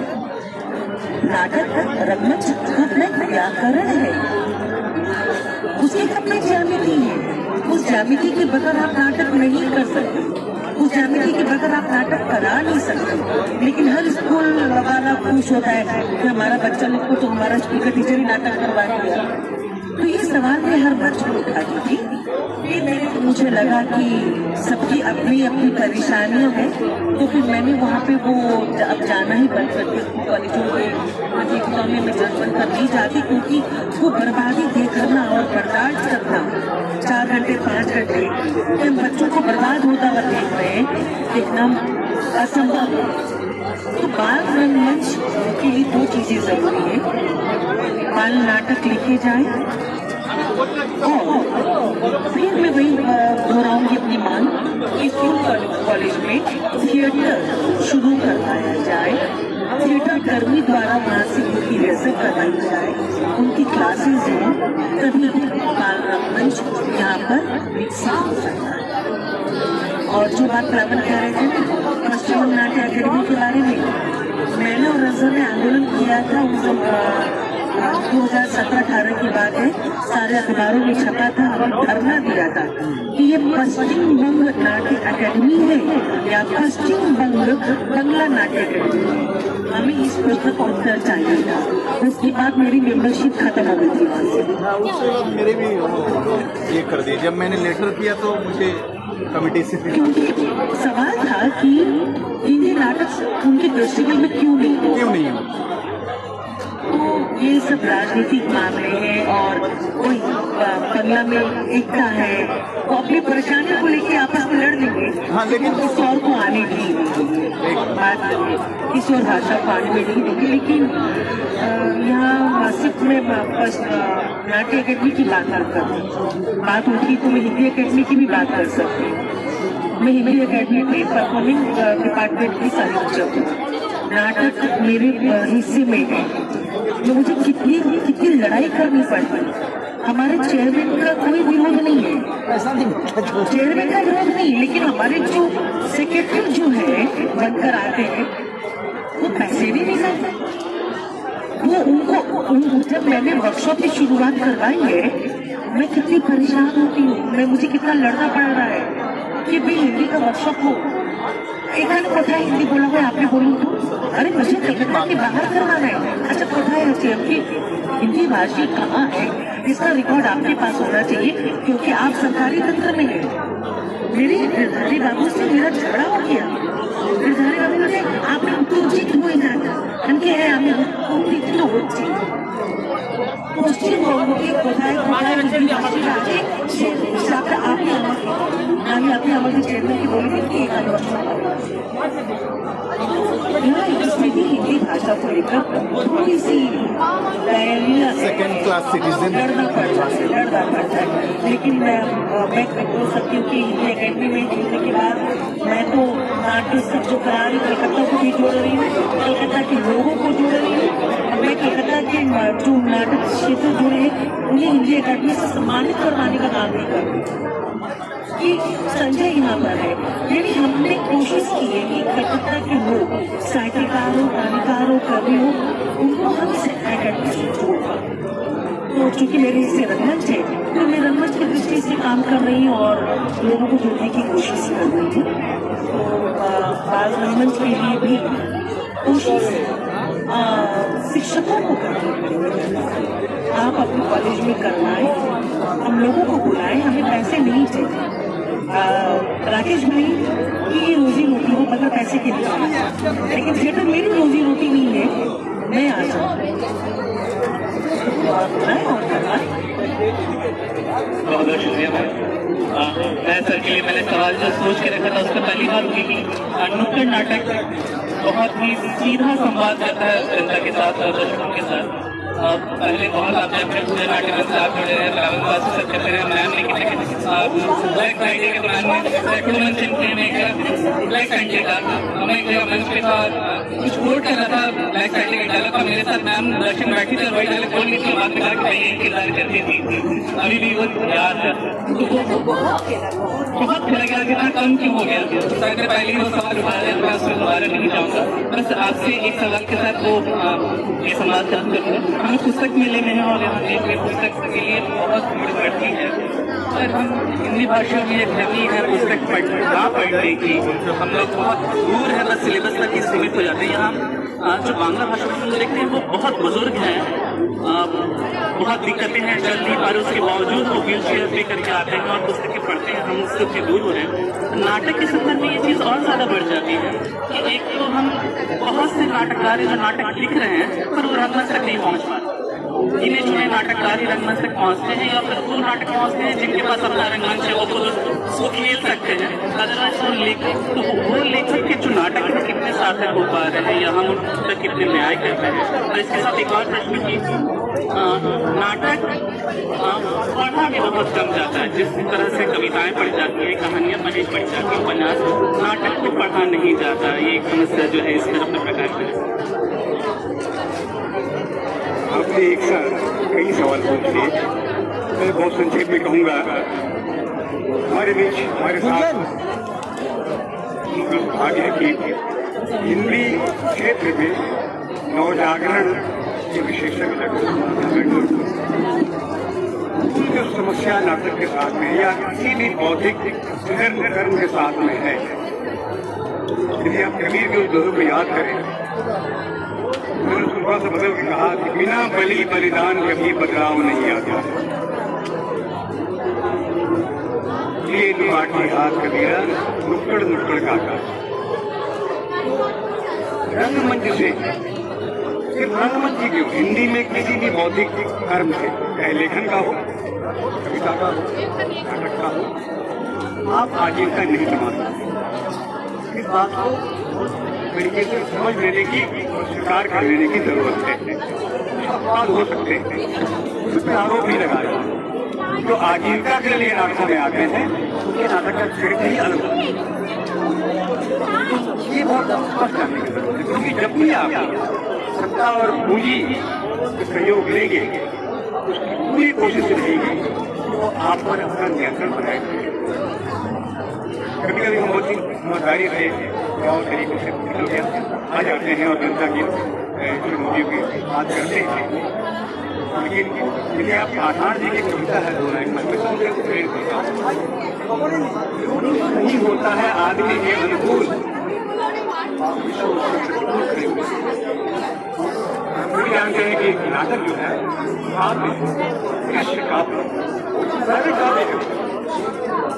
काव्य नहीं बन पाया, काम काम करके खड़ा भी कर ले। हमारे मिट्टी में आज जो राजनीतिक या सामाजिक चेतना का जो असर है, उसके बनाने के मेरा मानना है हिंदी पट्टी तुलसीदास के बाहर निकल लिया, बौद्धिक कन्वेंशन नहीं निकल पाए। आप सवेरे ही हिंदी के बड़े लेखक हैं भगवान दास भगवान, याद जिंदाबाद, सात जिंदाबाद, उनकी किताब आई, मैं अवान्तर खर्चा नहीं करता, दंड प्रहार। मेरा मानना है संबंधित से साहित्य पढ़ा है, ये पहली किताब है जो आज के समय और समाज पर एक सर्व ढंग से चाहूंगा कि सबको खिलाफ नुक्कड़ नाटकों पर काम बहुत कम हुआ, किताबें भी बहुत कम।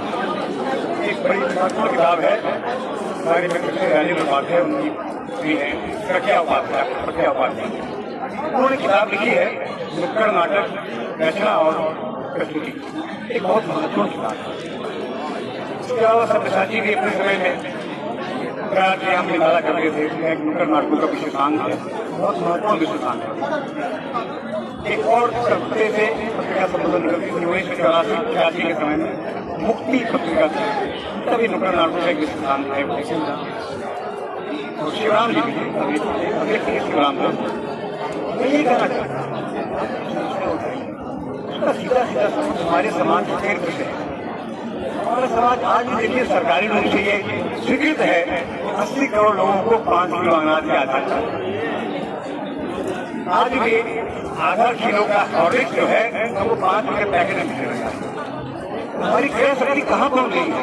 व्यापक जनता तक जनता देखने आई, व्यापक जनता की क्रय शक्ति कहाँ पहुँची है? ऐसा उम्मीद कर सकते हैं कि 200, 300, 400 टिकट वाले आप नाटकों के लिए कर सकते।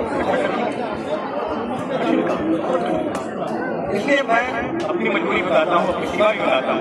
मुझे नुक्कड़ पर इसलिए करना पड़ा कि मंच के नाटक खड़े होते गए, ऑडिटोरियम का बड़ा दर्जा से नीचे है ही नहीं। कहीं भी नाटक करने, एक नाटक करने में 25,000 का मिनिमम खर्च है। आप 365 दिन नाटक कर ही नहीं, आपको अपना घर बेचना भी पड़ेगा तो भी नहीं करेंगे।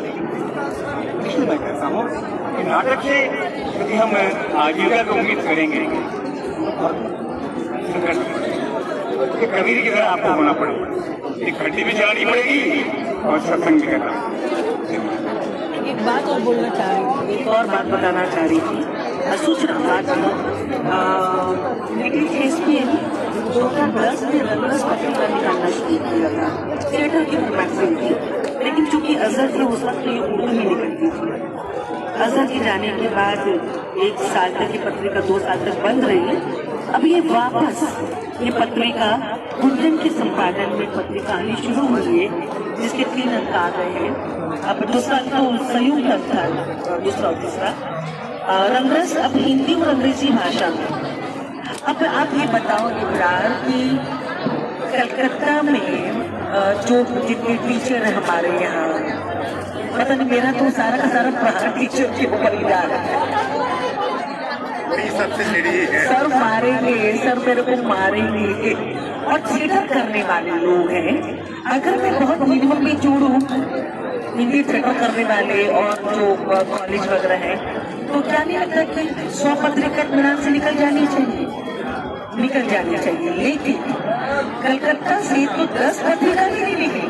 नहीं, मतलब कि बिक्री की बात कर रही हूँ, रंगरस की बिक्री की बात कर रही हूँ कि कलकत्ता से 10 लोगों ने भी पत्रिका नहीं खरीदी। सब्सक्रिप्शन तो बहुत दूर की बात है, लेकिन कलकत्ता के बाहर ये पत्रिका, इसकी मांग बहुत ज्यादा है। तो जब आप एक पत्रिका खरीद पा रहे हैं, उसको सब्सक्राइब नहीं कर पा रहे हैं कलकत्ता में, तो आप थिएटर की बात, आपकी सारी बात नहीं करें।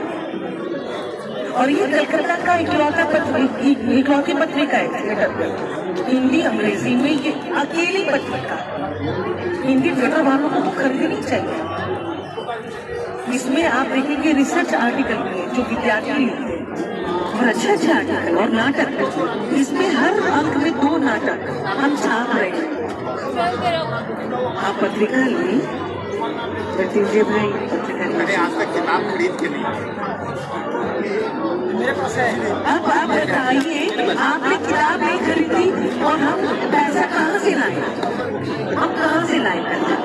बात तो यही है, रंगमंच कहाँ से आप होगा, कैसे आप करेगा? आपने नाटक के लिए किताब नहीं खरीदी तो रंगमंच कैसे? बात तो यही सारी खत्म हो गई रंगमंच की। शुक्रिया। अब मैं सर से कहूँगा कि वो अपना दक्षिण वक्तव्य रखे सर।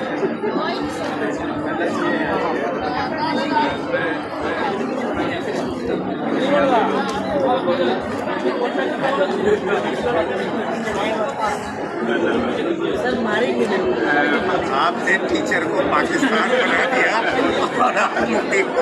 सर, मेरे को मारेंगे। टीचर पाकिस्तान है। सर मुझे भी गर्व होता है कि नहीं सर, आपको गर्व होता है तो स्टोरी को पढ़े सुना को स्टोरी का कोड भी मित्रों, मैं तो बहुत ही पसंद है और बहुत समृद्ध महसूस कर रहा हूँ आज कि इतनी सुंदर चर्चा हुई, विचारों के हैं भरपूर भी। तो यहाँ हमारे आभार मस्तक जो नाटक के रंगमंच में डूबे हुए हैं, ऐसे ऐसी 2 बड़ी हस्तियाँ और हमारे राकेश जी अभी का मेरे बात अभी सब पर ध्यान दीजिए। तो हमारे महेश जी भी रहे हैं,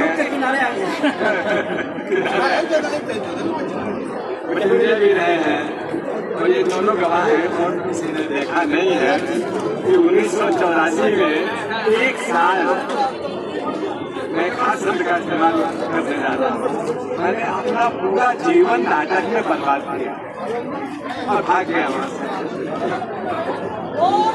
बोल के आप लोगों से ज़्यादा चला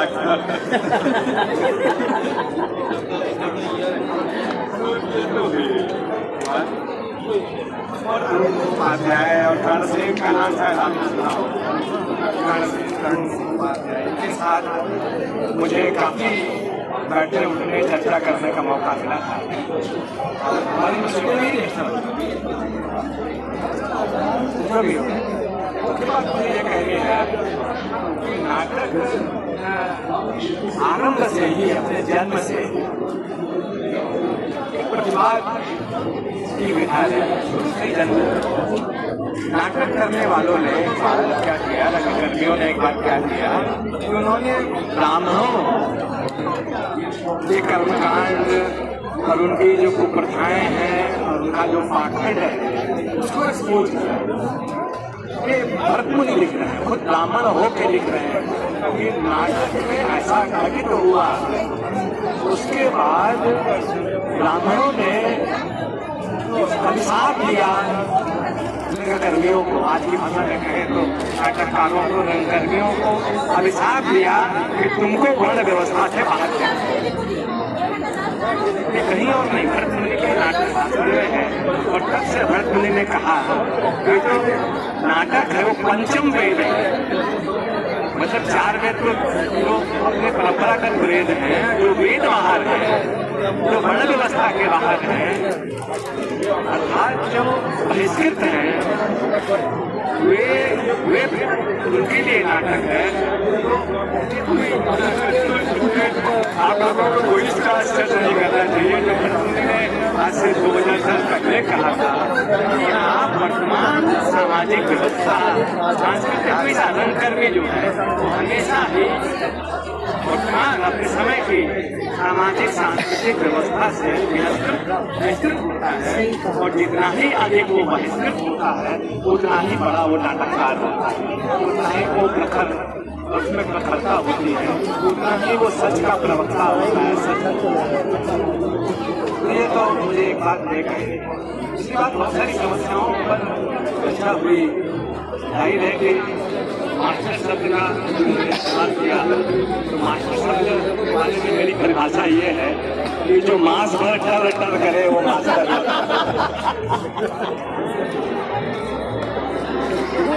आप विद्यार्थियों से उम्मीद कर रहे हैं कि वो नाटक क्यों नहीं देखने जाते। आप सिलेबस में उम्मीद कर रहे हैं कि रंगमंच विषय क्यों नहीं है और रंगमंच से जुड़े लोग क्यों नहीं उसका प्रशिक्षण देने वाले आते हैं। विश्वविद्यालय और कॉलेज के जो टीचर हैं वो खुद नाटक देखने तक नहीं जाते हैं, तो अपने करिकुलम में कैसे। मैं केवल पूरा जैसे केवल एक बात कहूँ, ये समस्या केवल नाटक की नहीं, वो जो टीचर हैं वो केवल नाटक देखने नहीं जाते हैं ऐसी बात नहीं है। कविता की किताब खरीदने भी नहीं जाते, कहानी आलोचना की किताब खरीदने भी नहीं जाते। तो सभी के सभी नौकरी पा जाने के पहले खूब मेहनत करते हैं, नई नई चीजें सीखते हैं, इंटरव्यू देते हैं, लेकिन नौकरी पा जाने के बाद वे आत्म संपूर्ण हो जाते हैं, सेल्फ सफिशिएंट हो जाते हैं, अपने में ही संपूर्ण हो जाते हैं। तो क्यों नाटक वो अपनी पीड़ा व्यक्त कर रही थी, पर मैं केवल उसमें इतना जोड़ना चाहता हूँ कि केवल वाला की पीड़ा नहीं है और सिर्फ लिटिल क्रिस्टियन की पीड़ा नहीं है, वो प्लावन बसु की भी पीड़ा है और राकेश की भी पीड़ा है, और वो कवि की भी पीड़ा है, कहानीकार की भी पीड़ा है, आलोचक की भी पीड़ा है। क्योंकि अभी का जो समय है उसमें कई वैकल्पिक माध्यम विकसित कर दिए और नाटक एक प्राचीन माध्यम है। बहुत सारी प्राचीन चीजें हमारे जीवन से बाहर होती जा रही हैं, जैसे हमारे जीवन से आंगन बाहर होता है। अब फ्लैट में आप आंगन ढूंढेंगे तो आपको नहीं मिलेगा, तो आपके सांस्कृतिक जीवन में आप इस समय नाटक खोजेंगे तो वो नहीं मिलेगा, क्योंकि और भी बहुत सिनेमा देखने वाले भी नहीं मिलेगा आपको। सब लोग अब जब मोबाइल में मिल रहे हैं, वो जब रील्स बन रहे हैं, माइम्स बन रहे हैं, बहुत सारे पॉडकास्ट बन रहे हैं, और अब तो AI ये काम बड़ी तेजी से कर रहा है। इस चुनौती को भी ध्यान में रखने की जरूरत है। मैं बस यही शब्दों के साथ कि जो उमा की जो पीड़ा है वो केवल सबकी पीड़ा है, वो सबकी पीड़ा है जो सांस्कृतिक सामाजिक व्यवस्था से बहिष्कृत। हम सब सांस्कृतिक अल्पसंख्यक है, कल्चरल माइनॉरिटी, ये सोचे। और जब हम ये सोचेंगे कि हम कल्चरल माइनॉरिटी है तो दूसरों को नहीं समझना पड़ेगा और उसको लेकर के शिकायत को व्यक्तिगत शिकायत के लिए तो